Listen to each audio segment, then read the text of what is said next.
धर्मशालार पूर्वतन विधायक प्रणव बलवंत राय बासभवन में कर्मी को आक्रमण घटना दृढ़ निंदा करिसेंती बीजेडी सभापति नवीन पट्टनायक। ट्वीट करी नवीन लिखिं दिन 2 प्रहर में यह घटना घटी भी पुलिस प्रशासन तथा सरकार नीरव द्रष्टा साजिबा एवं एपर्यंत काहा उपरे भी कार्यानुष्ठान न नेबा समस्त को आश्चर्य करुछि। राज्य में अराजकता और गुंडाराज को प्रश्रय दे बीजेपी सरकार कौन दर्शाइबा चाहूछंती। शांतिप्रिय ओडिशावासी एहाकू कदापि ग्रहण करेंगे नहीं। तुरंत दोषी विरोध में दृढ़ कार्यानुष्ठान ग्रहण करने नवीन दाबी करिसेंती। एभली घटनार प्रतिवाद में भुवनेश्वर स्थित डीजी कैंप ऑफिस आगे गतकाली धारणा में बसी बीजेडी। डीजी को भेटी दुर्वृत्तों विरोध में दृढ़ कार्यानुष्ठान नेबापी दाबी करिछि बीजेडी। आंदोलन स्थल में पहुंची बीजेडी अनेक वरिष्ठ नेता। सेबड़े आक्रमण प्रतिवाद में जाजपुर जेनापुर थाना सम्मुखें 50 रु ऊर्ध्व युवक धारणा में बसिछंती। शीला पट्टनायक मो सहयोगी रोचंती आम सहित वर्तमान। शीला एबे प्रतिक्रिया सब कौन आसुची? डीजी कैंप ऑफिस आगे धारणा सेपटे जो भली भाव घटना घटी महिला भी आक्रमण कर तार वीडियो एबे सोशल मीडिया को आसुची, कौन दाबी करुछंती करा जाउची दल तरफ?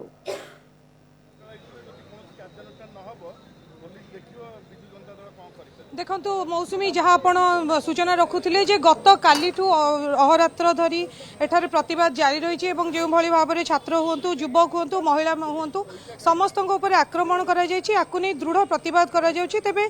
किछि समय आगु वरिष्ठ नेतृवृंद मैंने केन्द्रांचल डीआईजी को भेटी सहित एने आलोचना करते जहाँ आम कथा होते वरिष्ठ नेता मान सहित जो आलोचना होती 24 घंटार मोहलत मागी। तेज आम सहित अच्छा वरिष्ठ नेता संजय दास वर्मा तांकर प्रतिक्रिया नेबा जानिबा कौन होईछि आलोचना एवं किभली रहिला आलोचनार प्रक्रिया एवं आलोचना केते दूर सफल होईछि। आज्ञा आपण किछि समय आगरू केन्द्रांचल डीआईजी को भेटी आपणकर वरिष्ठ नेतृवृंद माने समस्ते मिसी आलोचना करथिले एवं प्रतिवाद विषय में जनइथिले कौन आश्वस्तिकर किछि से आपण को कमिटमेंट करछन्ति कि? आमे वर्तमान केन्द्रांचल डीआईजी की भेटिकी आलोचना करिछु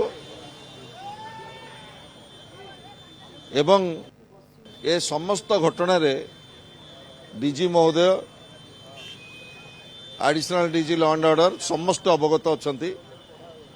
ये किछि नुआ घटना नुह, 3 थर एभली घटना घटिलानी एवं सबुठारु दुखदायक कथा हला जाजपुर जिलार पुलिस आरक्षी अधीक्षक भूमिका एवं कार्यक्रम केवल संदेहजनक नुह, से सरकारी दलर हाथ बारी से होगी जो भली भाव में काम करें कड़ा भाषा निंदा करुचु एवं आशा करुचु माननीय मुख्यमंत्री तुरंत ए कथा को गृह विभाग दायित्व जेहेतु तांका हाथ में अच्छी से तुरंत तदंत करंतु, घटना संपर्क में अनुध्यान करंतु एवं दोषी की जो भली भाव में कड़ा कार्यानुष्ठान नियाजिवो से बाबद में पदक्षेप नियंतु।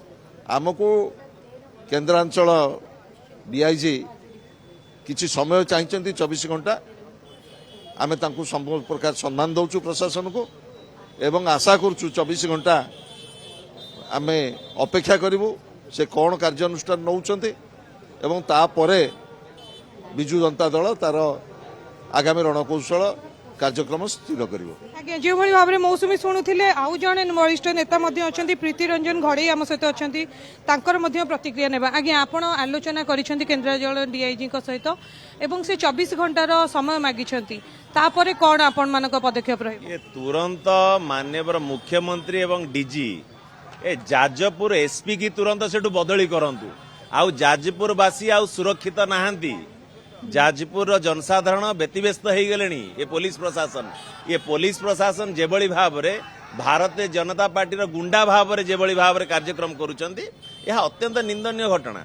आज देखुचंती घर भितर पशिकी आज जेभली भाव में भारतीय जनता पार्टी गुंडा माने सागर तो निश्चिंत भाव में सिविल ड्रेस मत लगुच पुलिस कर्मचारी भीतर पशिंट क्या पुलिस वाला बर्तमान गुंडा साजिंट बर्तमान सरकारी गुंडा साजिंट ये घटना को तेणु आम दाबी रखीचु तुरंत एपर्यंत कौन कार्यानुष्ठान ग्रहण करा जायनि, एपर्यंत करा जायनि, तुरंत कार्यानुष्ठान ग्रहण करंतु एवं जो माने आक्रमणकारी तांको गिरफ करी आज साधारण लोकों को विश्वास भरोसा आणंतु।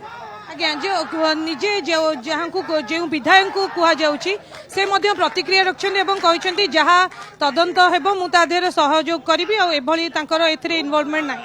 ଯୋଉମାନେ ଆକ୍ରମଣକାରୀ ତାହେଲେ ଅଛନ୍ତି ତୁରନ୍ତ ସେମାନେ ଗିରଫ ହୁଅନ୍ତୁ। ଗିରଫ କାହିଁକି ହଉନାହାନ୍ତି?